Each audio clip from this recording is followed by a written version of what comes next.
Hi, I'm Commander Mark, and this is the Secret City, a place of fun, and fantasy, and adventure. On this program, I'll show you how to draw in 3 dimensions using the special art word, proportion. First, we'll draw some coins to show proportion, and then we'll draw a jumbo jet and a small jet to demonstrate how important this word is. When we get to the mural, we'll be adding a whole fleet of spaceships using what we learned today in the lesson.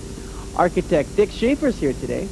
He's going to show you how to use 3D models to create architectural drawings. I know you want to become a member of the Secret City Club, so Zebtron will tell you how easy it is to join. Now here's what you need to follow along today. Your drawing pad, your drawing pencil, and your guest book to take some notes on how Dick Schaefer uses his 3D models when he draws. Now, you gather those materials together, and I'll be right back.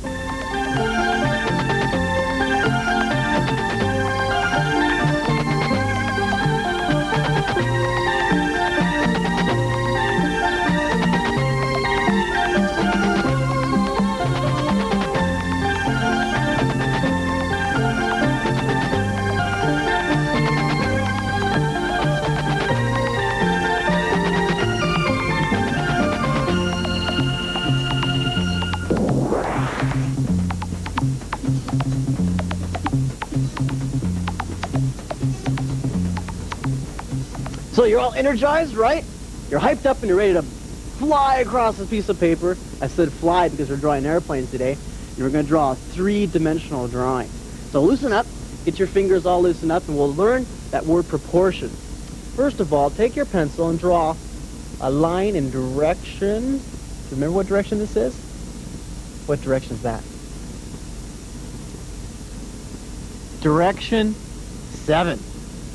All right, well, we'll take this direction 7 line and we'll build a simple small airplane, and we'll use proportion. We'll draw a rather large window on it to make this airplane look like it's a small little jet. And then we'll draw almost the same size of an airplane, but this time we'll put smaller windows on it down here, and we'll draw a jumbo jet.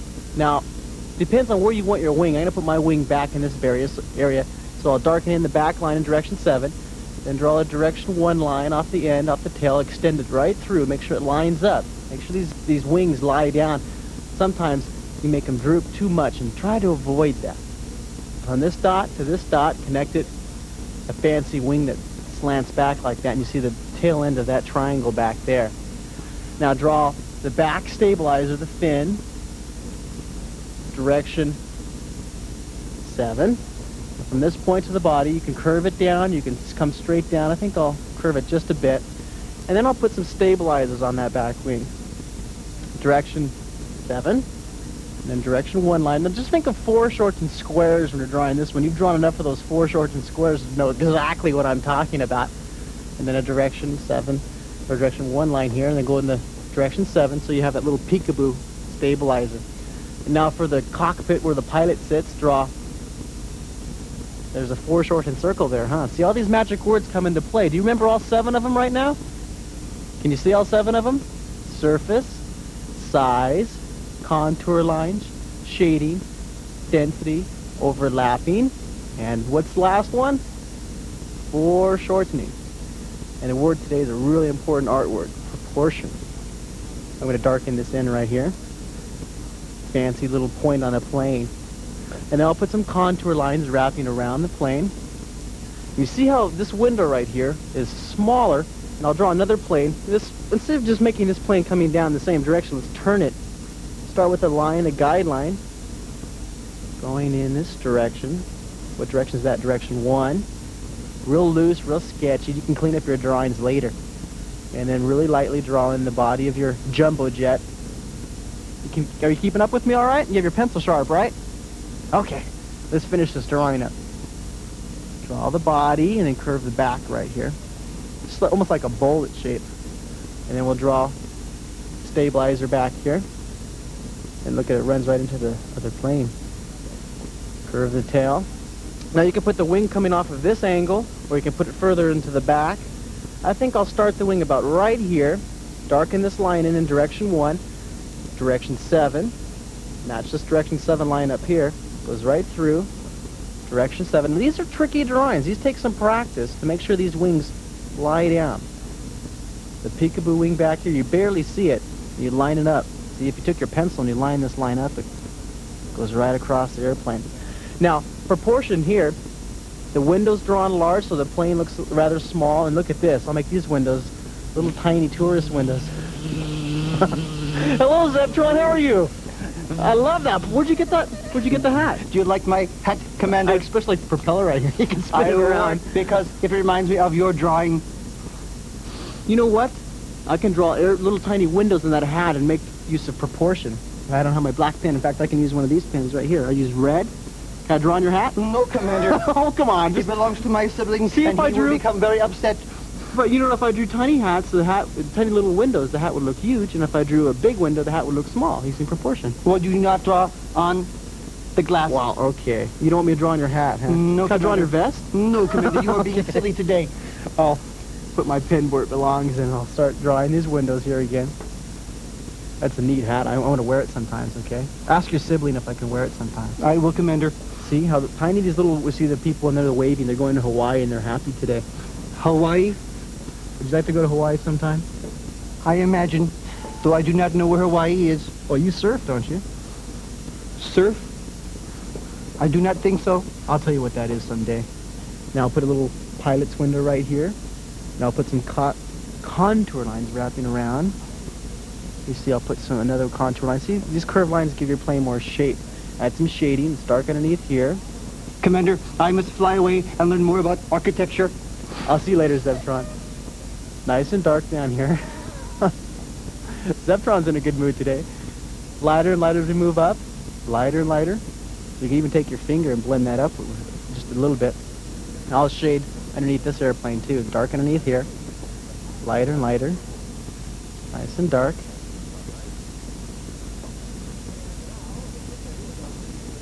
If you're using a pen, you just have to draw these lines like this. And I'll make the captain's window wrapping around just a bit more. Give him a little more space to see the earth underneath him. I love flying in planes. Well, you see all kinds of terrain, all kinds of territory. Sometimes, if you want, you could even draw a secret city from a really high aerial point of view. That might be interesting. I've never done that. That might be a fun thing to do. Okay, you know, let's make a cloud of smoke coming out of the back of this plane. Draw a streamline coming out of the back. And then, what magic word am I using here? Overlapping. Draw these puffs, these clouds of smoke overlapping. See, it looks like a ball. Balls of cotton overlapping each other. Streamline that back here. You can have some fun with your drawing. Some more shading here. Some more shading here. Now, draw, draw, draw. Practice your drawing every day. How much? About 20 or 30 minutes a day. And the magic word, the important art word to keep in your mind is proportion.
Once upon a time, there was no drawing in the secret city.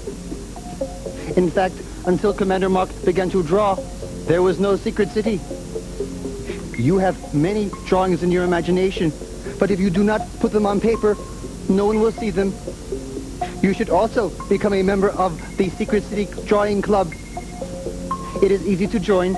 All you must do is send a drawing to the commander. This week's activity is to draw a transportation system for the underground planet. A transportation system is a way of traveling from location to location It is like riding in a rocket ship or a locomotive or flying in a fuglefilar. Here are some examples from Earth. The first drawing is by Rodriguez. It is a drawing of many small little flying saucers. And notice a transportation system in a tubular fashion going from building to building. This drawing is by club member Reed Miller. It is a fish scooter. It could go on land. It could go on water. It is very humorous.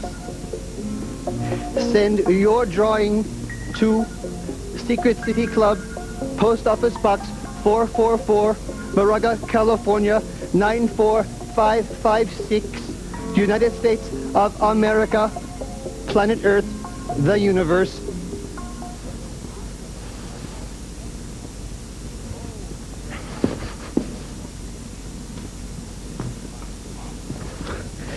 This is a wonderful model. It is truly awesome. You like to play with models like Zeptron. I sure do, Zeptron, but this model had a very special purpose. I used this model to help me make a artist rendering. A rendering is a drawing. You made this model to make a drawing? That's right. It's a particular kind of architectural drawing that I was asked to do of a proposed museum complex that's not yet built. A museum complex that is not yet built sounds very, very confusing. Well, Zebtron, I've got a picture of the existing site where the new museum complex will go. Will go in this area. There'll be a large museum building here. Where the parking lot is, a road will go with some trees, and in the back of the site will go more museum buildings. It is very interesting because this shape I can find in the model right here. That's right, Zebtron. That's the Carroll Mansion on the corner of the museum site. The other buildings were only proposed, and I had architects' drawings to help me put together all the pieces in order to make my drawing. What else did you do? One of the pieces I had was the facade that would go on the big museum building on the corner. In this case, this is a cast iron facade that we were going to use on our new museum building. A cast iron facade sounds very heavy. It is, Zebtron. This particular facade is in storage in the city. It was on an old building, and we're going to use it on our new museum building. It was in storage. It sounds very, very difficult to store an entire building in boxes and put it away. Well, it is, Zebtron, but at least we have all the pieces numbered to make storage simple and to make it easy to put the building together again. It sounds like a giant puzzle. It is. Another drawing I used was a construction drawing of some of the buildings at the back of the site. In this case, these buildings, as we can see on the model, occur here. We used these drawings so that I knew where the windows and doors, shutters, roofs, and chimneys will go on the finished drawing. There are so many things to remember. What else did you have to remember? Well, after getting all these parts, I then made a preliminary drawing that would show what the final drawing would look like. This is very unusual. I do not see any windows or doorways in your drawing. In this case, Zebtron, I decided to put the detail only on the final drawing. This drawing I didn't need that detail for. This was mainly to get my shadow and shade correct, to get my proportions right, and to establish the angle of the drawing. This looks like a drawing that Commander Mark might do. It has a lot of shading. Do you chuckle when you shade? I do sometimes. In addition to being a drawing like Commander Mark does, this is also very similar to drawings that Grant Wood does. He's a very famous American artist that especially did landscape drawings where he used these lollipop trees and had this type of composition, and he used this type of shadow and shade. Do these lollipop trees exist now? No, Zebtron. These trees will go in this site only after the road is put in. What is there now? Right now, as you saw on the photograph, exists only a parking lot. Much improvement, much improvement. Another thing I used this drawing was for a few elements that we really didn't know what they would be. In this case, I didn't know exactly how the courtyards would be designed, nor did I know exactly what sort of treatment we needed along the sidewalk. In this drawing, I drew a brick wall. What I then did is show this to the client, and when he saw these elements in the drawing, he decided that we should make the drawing a little different, and instead of a brick wall, I should substitute an iron fence. What did it look like at completion? Well, using this preliminary drawing, and always referring to my model, using the architectural drawings that I showed you for the detail, and incorporating the changes recommended by the clients, this is the final drawing. It is very, very interesting. There is the facade you talked about that was in storage. The iron facade, that's right. And I noticed the changes of the fence. The wall we took out, and I put in an iron fence. This is very, very intriguing to me. When I see this model and I see this drawing, I know that our club members will want to become architects. They will want to become architects like you and build models and then create it on paper. This is very much fun. It is like an investigator taking all of your facts and putting them together and coming up with a completed thing. You are a very good designer and architect. Thanks, Zebtron. Dick Schaefer had some really neat drawings to show you, and I have some more drawings to show you in the gallery. Now let's take a look at this drawing right here. Look at this, some different castles and some sailing vessels. Really interesting, from Spain, from France. See, John did this drawing, and beautiful, beautiful drawings. Like he did some research. He looked in some encyclopedias and some books, and really, he enjoyed drawing the castles. Let's look at another drawing. Now here's two secret cities. Now the top secret city is done, and now his name's really tiny right here, by Mike, and he even had a sign saying, "Welcome to the secret city." See how he used all those magic words, put them together, and he built the secret city. Now let's move down here. Let's look at the next drawing. This is by, right down here at the bottom, by Brian Sanders. Look at that. Beautiful drawing. Now I'm using some proportion on the Secret City mural. I'm going to draw a whole fleet of flying saucers, but using proportion, see what proportion does, it helps you establish the size relationships of objects in a drawing. And you notice how over here, I made these flying saucers rather large. They look close to you, but on the flying saucer space station out here, it's a humongous space station, so the flying saucers are going to be just really tiny. It'll make the space station look huge. So I'll draw really tiny little flying saucers parked over here. You can barely even see the detail. I'll put some legs on each flying saucer and a little antenna. I'll draw a whole row, but I have to have some way for the flying saucers to scoot out of the space station, right? So some kind of takeoff ramp, and so I'll put a scoop out of the side of the space station side. There's the corner. Now watch how I do this. You can even take some notes and use this in your space station. See how that curves out, just scoops out of the side of the building. And the flying saucers, when they land, and land here, and then they can take off anytime they want to. Now, you darken this in so it makes these lines line up. What direction is that again? That's right, direction 1. Draw really tiny flying saucers. Make them look distant. You can barely see the detail. I'll draw these little antennas on top. And then I'll draw another small flying saucer. And then another small flying saucer back in the background. Really tiny. This is fun because you know just how huge and how large the space station really is. It's probably about, a mile high in the sky. Draw the back. And then get my fine point pen, and I'll add some crosshatch shading on the inside of this scoop.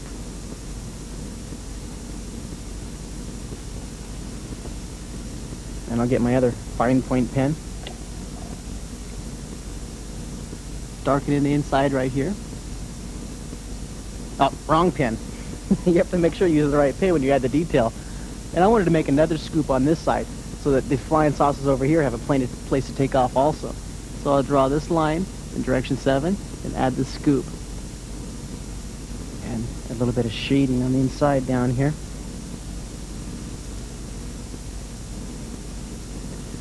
You know what? I really appreciate all the mail that you're sending in to me. Just mountains and mountains of mail. It's so fun to see all your drawings.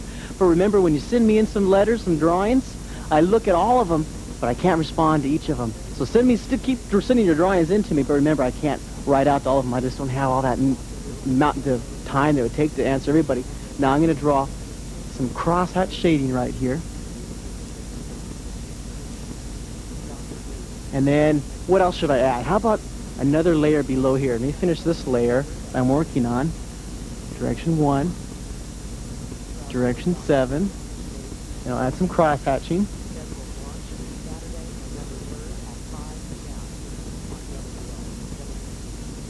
Some cross-hatching here. Should I add another layer below this anti-gravity device to make this a little more detailed? You want me to? Okay. Remember that dot right in the center. That's important. Direction 1. Direction 7. Direction 1, direction 7. You know those by heart, huh? And I'll just go ahead and add one more layer below here. Very quickly. Add the cross-hatching. You see the Unibear right here? He's looking up at the space station. He's waving to all the inhabitants on the space station.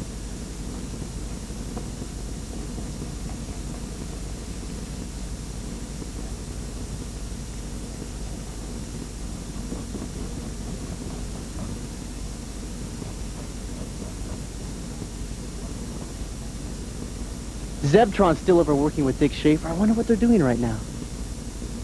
But how did you draw all of this? Zebtron, that drawing I did with a pencil. But often I'll make quick sketches to help me remember buildings with a felt tip pen. In this book do you draw? Yes, I take this book around for me to sketch buildings in different cities. This is a trip I took to Italy, and to help me memorize the buildings there and remember the details, I made quick sketches of buildings. Can you show me some? Sure.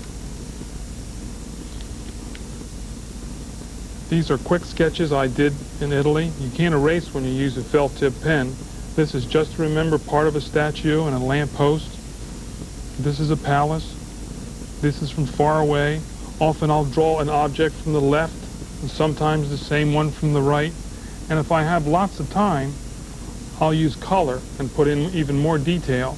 This is very attractive.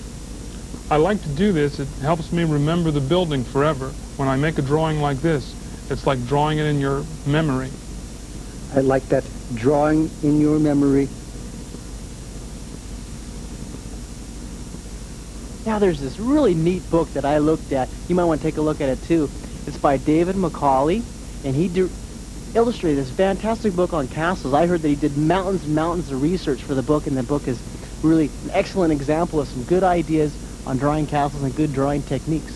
So if you get a chance, go in your library and look up that book. Add some more crosshatch. Now, these flying saucers are parked, and I'll make some flying saucers coming in for a landing from both sides, and I'll work first of all on this side. And once again, don't make them all going horizontal. If you draw a whole fleet of flying saucers, make some slanting this way and some slanting that way, just to add some spice and some variety and a little bit of flavor into your drawing. Did you know that your drawing can have flavor? It does. When you add your own little personal touches, it's like adding some flavor to your drawing or some spice. And we'll draw little tiny flying saucers back here in the distance. And watch what happens with proportion. If I draw a really large flying saucer, I'll put the little Martian space in there. Using foreshortening. I'll make this one a different style of flying saucer. See what happens? This flying saucer looks a lot closer than that one.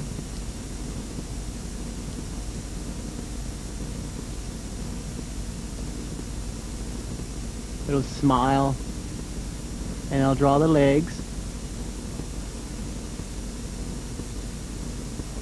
And then I'll make another flying saucer right over here.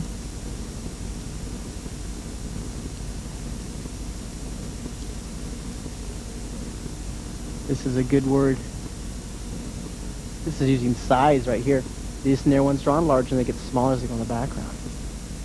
And this space station looks humongous using proportion because these flying saucers are drawn so tiny. Now, I can add more layers here. I can just put lots more flying saucers. I always have plenty of room for more flying saucers. It makes your drawing a little more interesting, doesn't it? If you have all these little tiny specks out in the background flying around. And I'll even make little dust clouds coming out of the back of each one of these. Okay, can you see?